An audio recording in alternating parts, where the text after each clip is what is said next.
حضور علیہ الصلوۃ والسلام سے محبت جیسے آپ پر ایمان ایسے ہی ضروری ہے جیسے اللہ کی وحدانیت اور اللہ کی توحید پر ایمان، کیونکہ ضروریات دین سے ہے۔ اسی طرح حضور کریم علیہ الصلوۃ والسلام کی محبت اور تعظیم اور احترام یہ دین کی اصل اور بنیاد ہے۔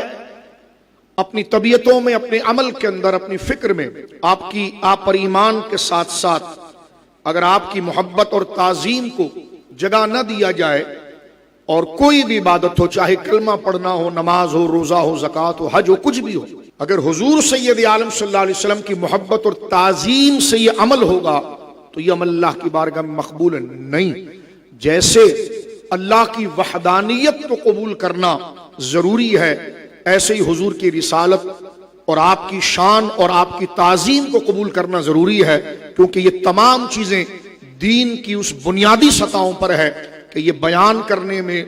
شمار کرنے میں الگ الگ ہیں، لیکن قبول کے اندر ایک ہی ہے، یعنی ضروریات دین۔ ضروریات دین میں جہاں اللہ پر ایمان اور اللہ کی وحدانیت پر ایمان ضرور ہے، اسی درجے میں حضور علیہ الصلوۃ والسلام کی محبت اور تعظیم لازم ہے۔ ہر وہ عمل، ہر وہ قول جو ادب سے گرا ہوا ہو یا تعظیم سے عاری ہو، وہ لہجہ، وہ پہرایا، وہ کانٹیکس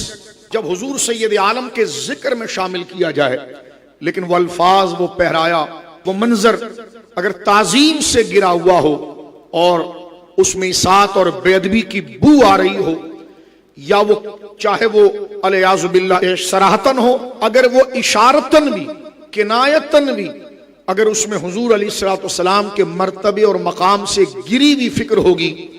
تو بندے کی نیت کو نہیں دیکھا جائے گا کہ اس کی دل میں نیت کیا تھی، اس کا لہجہ، اس انداز کو دیکھ کر یہ قرار دیا جائے گا کہ اب یہ بندہ مسلمان نہیں رہا، اس لیے کہ ایمان کی اصل جو ہے وہ حضور سید عالم کا ادب اور ان کی تعظیم ہے۔ اس قدر محتاط، یعنی حضور سید عالم پر ایمان کے ساتھ ساتھ کہ آپ اللہ کے رسول ہیں، خاتم النبیین ہیں، اس کے ساتھ ساتھ اس ایمان کو میں اور آپ اپنے عمل سے ثابت کریں گے، اپنے رویے سے ثابت کریں گے، اپنے انداز سے ثابت کریں گے، اپنی بولی سے ثابت کریں گے۔ یعنی کیا مطلب اس بات کا؟ مطلب یہ ہے کہ جب ہم نے حضور سید عالم صلی اللہ علیہ وسلم کو اللہ کا رسول ہونا اس پر ایمان لے آئے، آپ کی ختم نبوت پر ایمان لے آئے، تو اس کا ایمانی تقاضا یہ تھا کہ جب آپ کا ذکر ہو تو ادب کے ساتھ ہو، جب آپ کو ذکر کرنے کے لیے الفاظ کا چناؤ ہو تو انتہائی محتاط، سنجیدگی، ادب کے ساتھ، خواہ آپ کا ذکر رب کے سامنے ہو یا مخلوق کے سامنے، دونوں جہتوں سے ایسا کوئی انداز، باڈی لینگویج، الفاظ، پہرایا، سیاق و سباق، اس میں اگر براہ راست تو درکنار اشارتاً بھی اگر، اور اشارتاً بھی کیسے، جس کو ہمارے عرف میں، ہمارے رواج میں، ہمارے کلچر میں ادب نہیں کہا جاتا، اگر ایسا لہجہ کسی نے بیان کیا، وہ بڑے سے بڑا شخص کیوں نہ ہو، وہ دار اسلام سے خارج ہو جائے گا۔ یہ رعب اور یہ دبدبا اور یہ اہمیت اور قدر جناب رسالت مآب صلی اللہ علیہ وسلم کی ذات کو اللہ رب العالمین جل وعلا نے عطا فرمائی کہ ایمان کا مرکز اور محور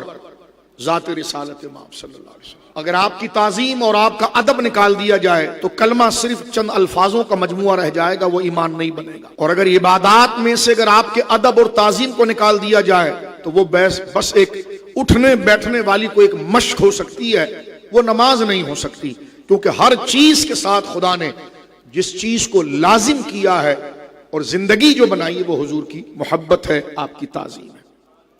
جیسے انسان کے جسم میں روح اس کی زندگی ہے، انسان کے جسم سے روح اگر پرواز کر جائے تو بدن مردہ ہو جاتا ہے، آنکھیں ہوتی ہیں لیکن دیکھ نہیں پاتی، شکل و صورت رہتی ہے لیکن اس میں وہ گداز، وہ لطافت، وہ چاشنی، وہ شادابی، وہ کشش نہیں رہتی، زبان ہے، منہ ہے، لیکن وہ ذائقہ نہیں پا سکتی۔ تو جس طرح بدن سے روح نکل جانے کے بعد بدن بس ایک لباس کے مانند ایک مردہ پڑا ہے کہ جس سے وہ روح نکل جانے کے بعد اس کی ساری رونائی، اس کی قدر ختم ہو گئی، اسی طرح کلمہ، نماز، روزہ، زکوٰۃ، حج، داڑھی شریف، اسلامی تمام شعائر یہ لباس کی طرح ہیں، اور اس کو دین بنانے والی چیز اور اللہ کے حضور تک پہنچانے والی چیز اور ان عبادتوں کو زندگی دینے والی جو چیز ہے وہ حضور کی محبت ہے، وہ حضور کی تعظیم۔